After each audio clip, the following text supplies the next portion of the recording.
Dans cette vidéo, nous allons apprendre comment le chocolat blanc est produit dans une usine, depuis la sélection des ingrédients jusqu'à l'emballage. C'est parti! Étape numéro 1. Choisir et préparer les ingrédients.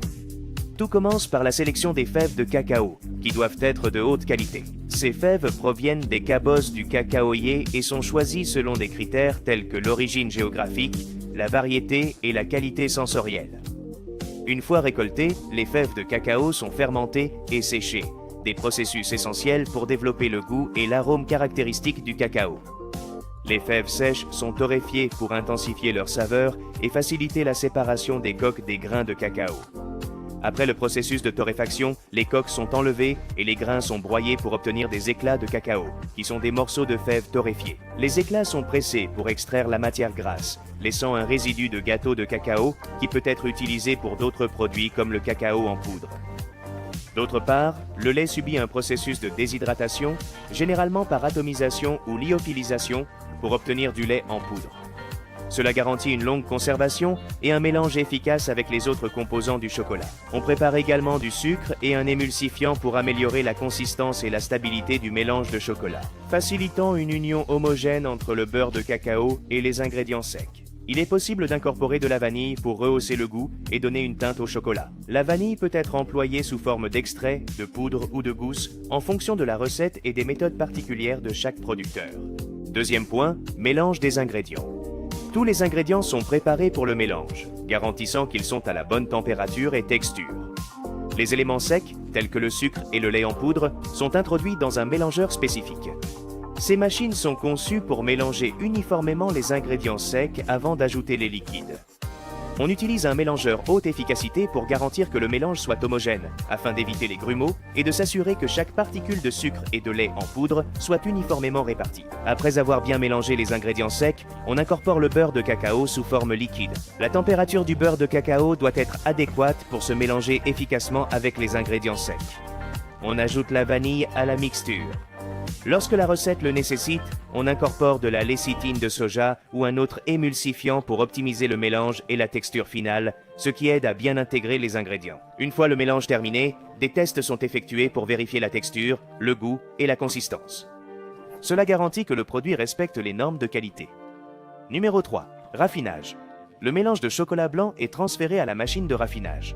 Ce transfert est effectué de manière contrôlée pour préserver la qualité du mélange. La machine de raffinage contient des rouleaux métalliques lourds qui tournent à différentes vitesses. Ces rouleaux exercent une pression sur le mélange, broyant et réduisant la taille de ces particules. Au fur et à mesure que le mélange traverse des rouleaux plus ajustés, la taille des particules diminue progressivement. L'objectif est d'atteindre une taille de particules spécifique, généralement entre 15 et 25 microns, pour garantir une texture lisse et uniforme dans le chocolat blanc. Une fois que le mélange atteint la taille de particules souhaitée, il est évalué pour s'assurer qu'il respecte les normes de qualité en termes de texture et de douceur. Après avoir terminé le raffinage, le mélange de chocolat blanc est prêt à passer à l'étape suivante de la chaîne de production, qui est le conchage, où la texture et le goût se développeront. Numéro 4. Conchage. Le mélange raffiné de chocolat blanc est transféré dans une machine à concher. La machine est faite pour mélanger et aérer le chocolat sous des conditions de température et de temps contrôlés. Le mélange est chauffé à une température spécifique, généralement entre 45 degrés et 80 degrés Celsius. Selon la recette et le type de chocolat blanc, la chaleur facilite le processus de mélange et aide à libérer les acides volatiles et d'autres composés indésirables. Durant le conchage, le chocolat est mélangé en continu pour garantir une chaleur uniforme et une texture lisse. Le temps de conchage peut varier de quelques heures à plusieurs jours. Un temps plus long donne généralement un produit de meilleure qualité avec un goût et une texture plus raffinés. Lorsque le profil de saveur et de texture désiré est atteint, le conchage se termine. Le chocolat blanc présente alors une texture douce et un goût harmonieux. Cinquième étape, le tempérage. On refroidit la préparation progressivement jusqu'à environ 26 degrés C à 28 degrés C. Ce refroidissement contrôlé permet la formation de cristaux de beurre de cacao du type souhaité, appelés cristaux bêta. On procède alors au refroidissement, en remuant le chocolat en continu pour assurer une cristallisation homogène et prévenir l'agglomération des cristaux. Après le refroidissement, le chocolat est légèrement réchauffé à nouveau, mais cette fois à une température plus basse, généralement entre 29 degrés C et 30 degrés C. Cette étape est cruciale pour éliminer tout cristal de graisse indésirable, en ne conservant que les cristaux bêta qui donnent au chocolat sa structure idéale. Ce réchauffement aide à stabiliser les cristaux de beurre de cacao, garantissant que le chocolat a une texture lisse et ferme. Une fois tempéré, le chocolat est conservé à la température adéquate pour le travailler, afin d'éviter la formation de cristaux non désirés avant le moulage. Numéro 6. Moulage et refroidissement. On choisit des moules en fonction de la forme et de la taille souhaitée pour le chocolat blanc final. Ces moules peuvent être en plastique, en silicone ou en métal et sont conçus pour résister au processus de refroidissement et de démoulage. Les moules sont nettoyés et préparés pour s'assurer qu'il n'y a pas d'impuretés qui pourraient affecter la qualité du chocolat et faciliter le démoulage. Le chocolat blanc tempéré est versé dans les moules, en veillant à une distribution uniforme. Cela peut se faire manuellement ou avec des machines spécialisées dans le remplissage.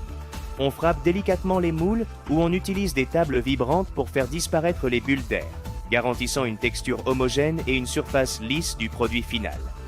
Le chocolat est refroidi lentement pour prévenir le choc thermique et garantir une bonne cristallisation du beurre de cacao, évitant la formation de cristaux de graisse non désirés.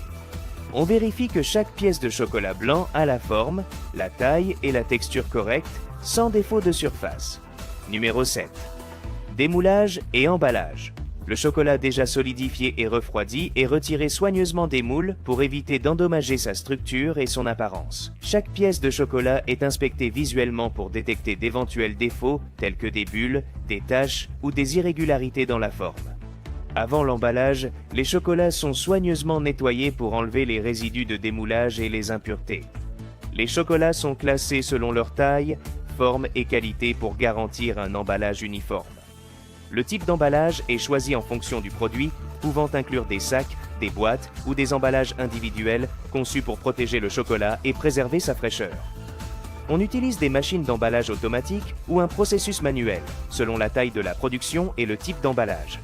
Les emballages sont scellés pour protéger le chocolat de l'exposition à l'air, l'humidité et d'autres facteurs environnementaux. Des étiquettes sont appliquées, incluant des informations telles que la date d'expiration, les ingrédients, le poids net et le nom du produit. Une dernière révision des produits emballés est effectuée pour s'assurer qu'ils respectent tous les standards de qualité et de présentation. Les produits emballés sont stockés dans un environnement contrôlé jusqu'à ce qu'ils soient prêts à être distribués au point de vente. Si cette vidéo vous a plu, pensez à mettre un pouce en l'air, à vous abonner et à activer la cloche. Partagez-la avec vos amis. Alors, quel processus aimeriez-vous découvrir? Nous lirons toutes vos suggestions pour vous expliquer le processus de fabrication en fonction de vos commentaires. Quel aspect du processus de fabrication du chocolat blanc vous a le plus captivé? Vous aimez? Connaissiez-vous ce processus de fabrication? Vous en mangez souvent? C'est tout pour le moment. Nous espérons que cette vidéo sur le processus de fabrication du chocolat blanc vous a été informative et éducative. Si vous avez des questions ou souhaitez partager vos connaissances sur ce sujet, n'hésitez pas à laisser vos commentaires. Nous vous attendons et vous remercions d'avoir regardé cette vidéo. On se revoit bientôt